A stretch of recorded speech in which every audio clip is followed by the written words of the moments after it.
Assalamualaikum warahmatullahi wabarakatuh.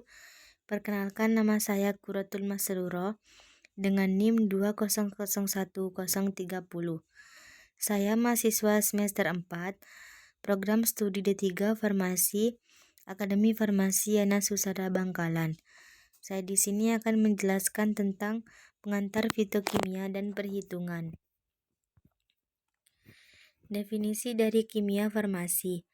Kimia farmasi merupakan suatu disiplin ilmu gabungan kimia dan farmasi yang terlibat dalam desain, isolasi sintesis, analisis, identifikasi, pengembangan bahan-bahan alam, dan sintesis yang digunakan sebagai obat-obat farmaseutika yang dapat digunakan untuk terapi.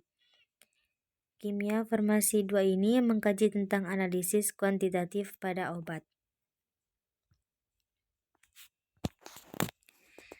Metode volumetri. Metode volumetri ini merupakan metode yang sederhana yang dapat dilakukan pada obat yang mengandung senyawa obat tunggal.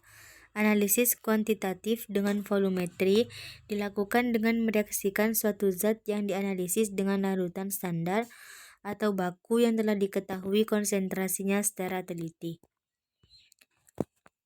Prosedur analisis obat atau volumetri ini ada 3.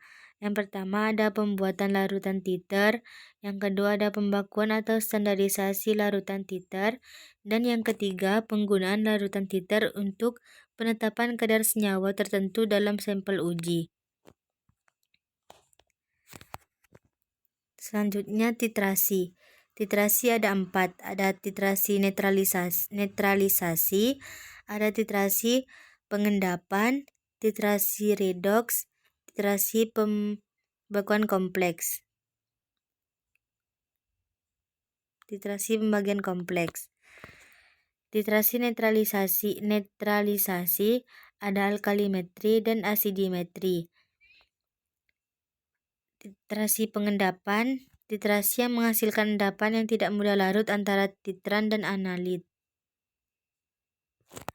Dan yang ketiga, proses dari suatu titrasi yang akan menimbulkan perubahan bilangan oksidasi atau valensi dari zat-zat yang akan bereaksi. Yang terakhir, proses dari titrasi yang menyebabkan terbentuknya senyawa atau ion yang kompleks dan stabil. Larutan standar.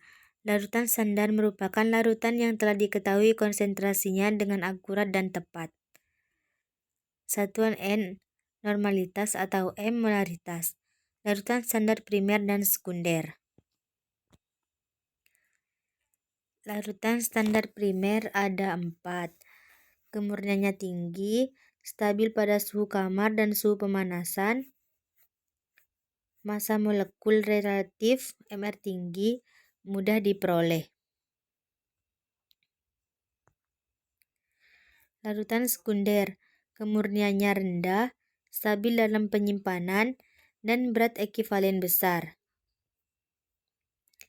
Konsentrasi larutan ada normalitas, di mana jumlah ekivalen zat terlarut per liter larutan. Yang kedua molaritas, jumlah mol zat terlarut dalam 1 liter larutan. Molalitas, jumlah mol zat terlarut per kilogram pelarut. ppm, jumlah bagian suatu larutan dalam 1 juta bagian larutan. Dan yang terakhir prosentase zat.